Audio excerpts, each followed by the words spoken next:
In this video, I'm going to give you a quick visual breakdown of how I used flash in different ways in each one of these photos. If you're familiar with the channel at all, clearly I love to talk business. I love to answer questions about business, but setting business aside, we're going to talk about something I get asked about quite often, and that is how I use flash for my interior photos. Now, from my perspective, I think a lot of new, novice, amateur, whatever adjective you want to use, I think a lot of photographers who are fresh to interior design photography or architecture design photography altogether, when it comes to using flash for interior photos, I think they're looking for a one-size-fits-all answer. So while, yeah, in the video, I am going to go over how I use flash when I shoot my interior photos, I have to start off with the part of this video that I don't think you're going to want to hear, and that is there is no hard set rule on how to use flash when shooting interior photos. There isn't. And if you're looking for one, or if anyone states that there is, I'm gonna be blunt. I think they're wrong. In my opinion, it's not really rules, it's more guidelines, but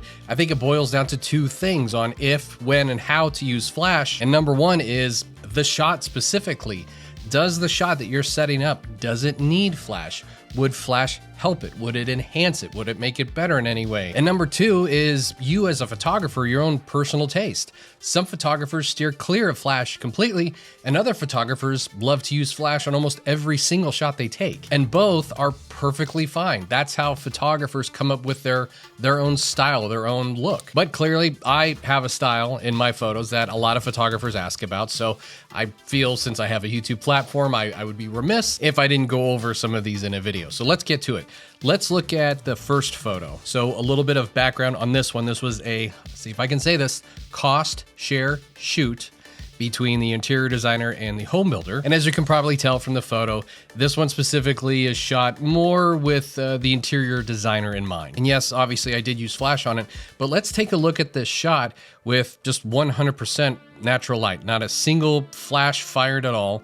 And that's this one right here. And honestly, in my opinion, the shot is not bad. There might have to be some taming of the highlights, some lifting of shadows. And most photographers, or maybe not most, but I think a good portion of them may be completely satisfied with editing this straight out of camera image and then eventually delivering it to the client, and that's fine. For me personally though, I knew I could make it just a little bit better because that would match my style, my personal taste. So all I did was take different snapshots to lower the ambient light enough where I felt I could then start building up the light with the flash. I did not remove the ambient light completely. I didn't shoot with a shutter speed at 1/125 or 160 or 200. The shot that you're looking at right now, yeah, it's a little dark. The focal length was 50 millimeters. It was ISO 100 f10, and the shutter speed was only a quarter of a second, 1/4. So when I was envisioning the final shot, I wanted to take the ambient light low enough where the ambient light was now more of fill light, and I was going to build the rest of the image up using flash. So to find out more of what I did, I'll look at this wide shot here of the kitchen.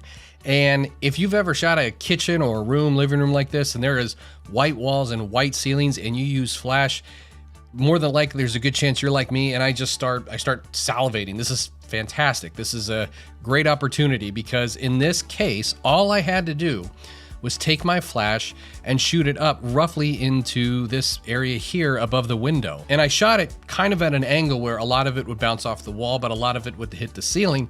So in turn, that light that's gonna come back into my frame is going to be kind of coming down somewhat, roughly at a 45-degree angle. And as you can see in the photos that you're looking at right now, the flash does vary somewhat from frame to frame. And the reason why is I was just hitting the light at different spots within the kitchen. Same wall, same portion of the ceiling. Again, I'm kind of shooting into this corner with that light bouncing back at roughly a 45-degree angle. The only difference is I'm just shooting at different points along the wall. And that's really it. I'll use lighten mode to flash different individual parts of the frame and in turn just create the exact look that I want in my final image. Let's look at image number 2 now. And this one is one of my favorite kitchens I've ever shot. I love the rich plum color of the cabinetry here. But what you're seeing is the final image, and we'll go to some of the raw straight out of camera frames. And what you're seeing now is a straight out of camera, completely all natural window light. But at the time, the camera thought this was, if I remember right, I think it was at least a stop, maybe 1.7 stops overexposed. And while the natural light looks okay, it's fine. It's not blowing me away. So when I was looking at this scenario, what I wanted to do was bring down the ambient light where I was just on the edge of taming the highlights. Clearly the window here is just, it's blown to kingdom come. It looks borderline nuclear. And what I wanted to do was bring the ambient light down, not where the windows were complete, exposed perfectly. I don't want it to look like one of those goofy real estate HDR photos where the view outside looks like a poster or a television hung on the wall. So I then shoot some frames at some faster shutter speeds, kind of my version of bracketing, just so at the very least I have these exposures in my back pocket. And then I decide that this one right here, this is basically my base. This is my base layer. And what you're seeing right now, for reference, this was a focal length of 56 millimeters. It was ISO 100 f10 with roughly a half-second exposure. So with that image as my base, I knew I wanted to bring up the rest of the scene. I wanted to brighten it up with my flashlight. I'm controlling the light, but I also wanted to bring it up mimicking the window light. So I didn't want this to look completely unnatural. If I would have lit it from the complete opposite direction, it would have looked goofy. There's something about it that would have looked off. So I just use I think it's a 3-foot Octobox, stand at different points within the room, pretending that I'm pushing or exaggerating that window light and lighting up different parts of the scene. Now I could foresee one major issue that I was going to run into in post, even with these frames, and you might notice it here. It's the cabinetry that's the furthest away from the camera. That's roughly to the left side of the stove, as if you're standing right in front of it. I didn't mind the reflections. I don't want to get rid of the reflections completely because the cabinetry does have sort of a not a gloss, but sort of a satin sheen to it. So there is going to be a reflective nature to the cabinets. But as you may be able to tell, there's now kind of this greenish hue to it because some of that light, or more specifically what's being reflected, is probably the trees that are in the backyard. Now, some photographers would look at that and say, well, why not just use a layer to extract the green? And I could do that, but the problem is extracting the green does not automatically replace it with the plum color that's underneath. If you extract the green, you're just removing pretty much all the color within that portion of the cabinetry. So you would have a reflection that's now kind of bleak and gray. So to remedy that, in this shot specifically, I started taking frames with the shutter speed high enough. I think this was at, let's see. Well, I actually did not have to shoot this very fast. This was only 1/40th of a second, but that's fast enough to cut out most, if not all, of the ambient light. So I took my Octobox, stood on the other side of the island, and just shot a flash directly at the cabinetry. So as you might be able to see, there's still a little bit of reflection in the cabinetry, but now we're getting that rich plum color underneath. And all I would do was brush in by hand, just that one portion of the cabinetry onto my other stack of images. Third photo is this 1-point perspective shot of this front den office area. And what you're looking at is the final image, but let's take a peek at the natural light frames straight out of camera. Once again, these frames on their own might be perfectly fine to many photographers. It might even be completely fine to you. And that I completely understand.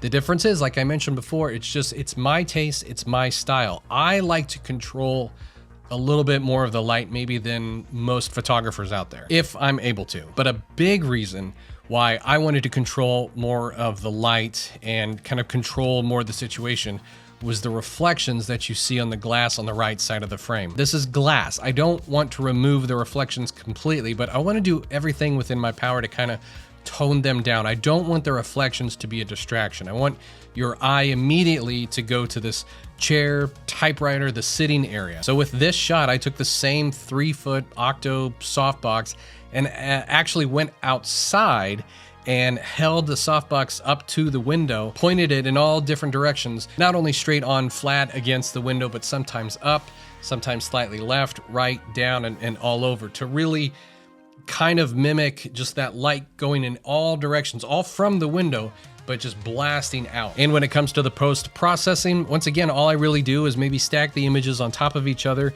and blend them together manually, just using lighten mode. Let's go to shot number 4. And in this one, I really didn't use flash much at all. We're kind of going to the other end of the spectrum where I barely used flash. In fact, when I was shooting this, I contemplated making the shot 100% natural light because that quality of light coming through that one window was absolutely beautiful. That being said, there was one area that was really bothering me, and you might know where I'm going with this, and it's the shower area on the left side of the frame. Some photographers would probably look at this and say, well, why not just take your flash, stand within the shower, and pop a light into the ceiling, kind of brighten it up, and I could have done that.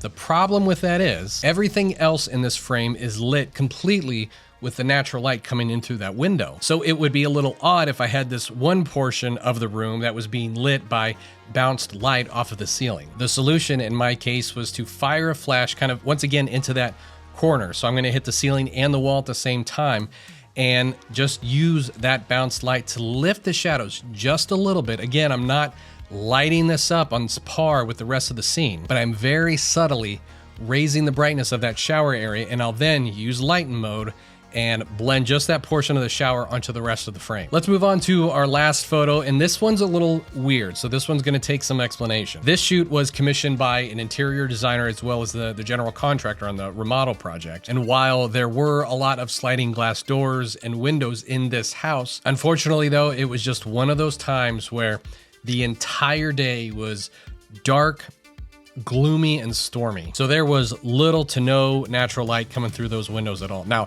as much as I love the natural window light look, I knew that I just was not going to get that in this scenario. Even by dragging the shutter for multiple seconds, maybe even a whole half minute, I tried.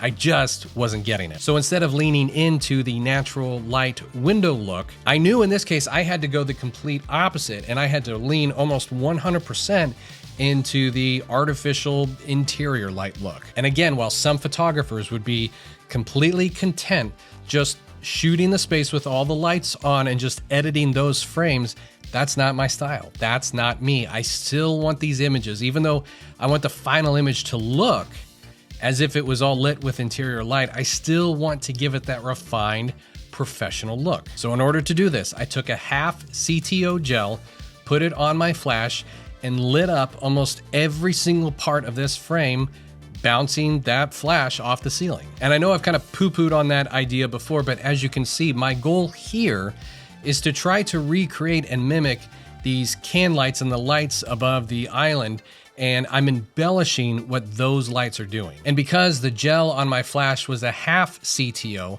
if I adjust the white balance for my half CTO, that means I'm still going to get some of those warm tungsten tones from the ceiling lights, from the lights above the island, from the lights above the counter and the shelving. Then the reason I do that is I still want to get some of those warm color tones from those individual lights, but I want the spread of those lights to be localized. So you raise your shutter speed enough to kind of localize the spread of the actual installed lights within the scene, but then lift the rest up with the light that you're bouncing off the ceiling. So that's a real quick explanation on how I use flash in a lot of my interior photos. I hope that helps in helping you to understand that there is no one-size-fits-all answer on how to use flash with interior photos. In fact, if you're an architectural photographer and you're watching this, you may think there was no need for me to use flash in any of these photos. And you know what?